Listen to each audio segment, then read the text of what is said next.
Hi hall ఎలాగున్నారు అందరూ బాగున్నారు కదా. మీకు ఈరోజు మంచి వీడియోతో మీ ముందుకు వచ్చాను.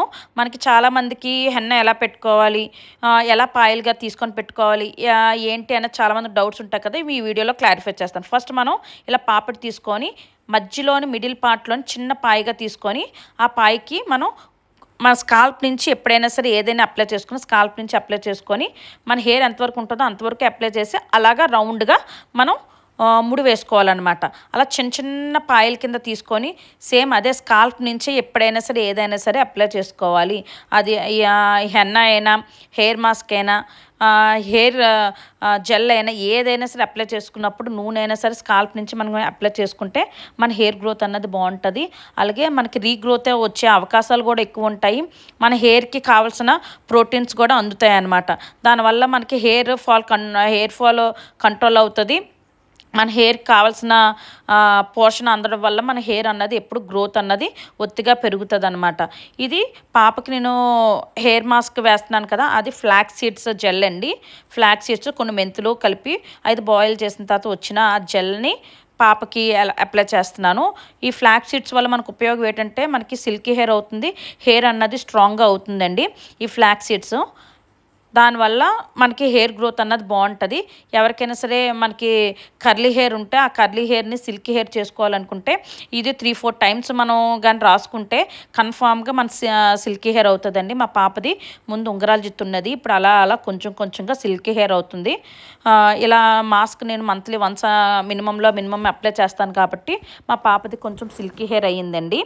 ఇలాగా ఎవరికైనా సరే సిల్కీ హెయిర్ కావాలంటే ఫ్లాక్స్ సీడ్ మాస్క్ కానీ ఇలాగా మనం అప్లై చేసుకుంటే బాగుంటుంది. సేమ్ ఇదే ప్రాసెస్ హెన్నా కూడా ఇలాగే పెట్టుకుంటామండి.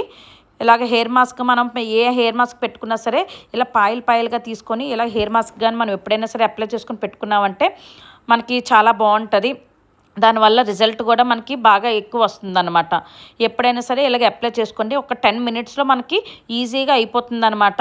ఇలా పాయలుగా చిన్న చిన్న పాయల కింద తీసుకొని రాసుకుంటే మనకి స్కాల్ప్కి కూడా మనకి ప్రోటీన్ అందుతుంది. అలాగే హెయిర్ గ్రోత్ కూడా మనకి హెయిర్ ఫాల్ అవ్వడానికి ఛాన్సెస్ చాలా తక్కువ ఉంటాయి అన్నమాట. ఇప్పుడు చూస్తే ఈ పొల్యూషన్ వల్ల మనకి హెయిర్ ఫాల్ అన్నది చాలా ఎక్కువ అవుతుంది. మనకి స్కిన్ ఎలాగ మనమైతే కేర్ తీసుకుంటామో అలాగే హెయిర్కి కూడా అలాగే మంత్లీ వన్స్ అయినా మినిమము మన హెయిర్కి కేటాయించుకుంటే మన హెయిర్ గ్రోత్ అన్నది చాలా బాగుంటుందండి. ఎప్పుడు ఇలాగ పాయలుగా తీసుకొని మనం అప్లై చేసుకోవాలి. మనం ఆయిల్ అయినా సరే స్కాల్ప్ నుంచి అప్లై చేసుకుంటేనే దానికి గ్రోత్ అన్నది బాగుంటుందండి. అలాగే మనకి ఈ హెన్న అప్లై చేసినప్పుడు కూడా ఇలా చిన్న చిన్న పాయల కింద మనం అప్లై చేసుకోవాలండి. ఇలా అప్లై చేసుకున్న తర్వాత మొత్తానికి మనకి చాలామందికి చాలా డౌట్స్ ఉంటాయి. ఇలాగా పాయలుగా తీసుకోవడం రాలేదు అనుకుంటే ఇలాంటి కోంబ్ ఉంటుంది. మీకు సింపుల్గా ఇలాగ చిన్న చిన్న పాయలు వచ్చేస్తాయి అన్నమాట. మీరు ఈజీగా అప్లై చేసుకోవచ్చు. ఇలా అప్లై చేసుకొని అన్నీ ఇలాగ మొత్తం హెయిర్ అంతా ఇలాగే టై చేసుకోవాలన్నమాట. ఇలా హెయిర్ ఇలా టై చేసుకొని ఇలా చిన్న చిన్న పాయల కింద తీసుకుంటే మనకి ఎప్పుడైనా సరే చాలా సింపుల్గా ఉంటుంది. మనకి అంటే ఇలా చిన్న చిన్న పాయలుగా తీసుకుంటున్నాం కదా, మనకి హెయిర్ చిక్కులు పడిపోద్దా అలాంటిది ఏమీ లేదండి. చాలా సింపుల్గా వచ్చేస్తుంది. ఒకసారి మనకి వాటర్ వేయగానే అలా సింపుల్గా మనకి ముడి అన్నది ఊడిపోద్ది అనమాట. మనం పెద్దగా కష్టపడవలసిన పని ఏమీ లేదు. ఇలాగ సింపుల్గా మొత్తం అంతా హెయిర్ అంతా ఇలాగా అప్లై చేసుకొని ఇలా ప్యాక్ చేసుకోవాలి. దాని తర్వాత ఇలా అప్లై చేసిన తర్వాత మనకి మిగులుతుంది కదా, అది కూడా హెయిర్ మొత్తంగా ప్యాక్ చేసుకోవాలన్నమాట. ఇంత సింపుల్గా మన హెయిర్ ప్యాక్ అన్నది మన హెన్నా అన్నది ఇలాగ అప్లై చేసుకోవాలి మాత్రం సింపుల్ ప్రాసెస్లోని. ఈ వీడియో మీకు ఉపయోగపడుతుందని అనుకున్నాను. మా వీడియో కానీ మీకు నచ్చినట్లయితే నా వీడియోని లైక్ చేయండి, షేర్ చేయండి అండ్ సబ్స్క్రైబ్ చేయడం మాత్రం మర్చిపోకండి. Thank you for watching my video.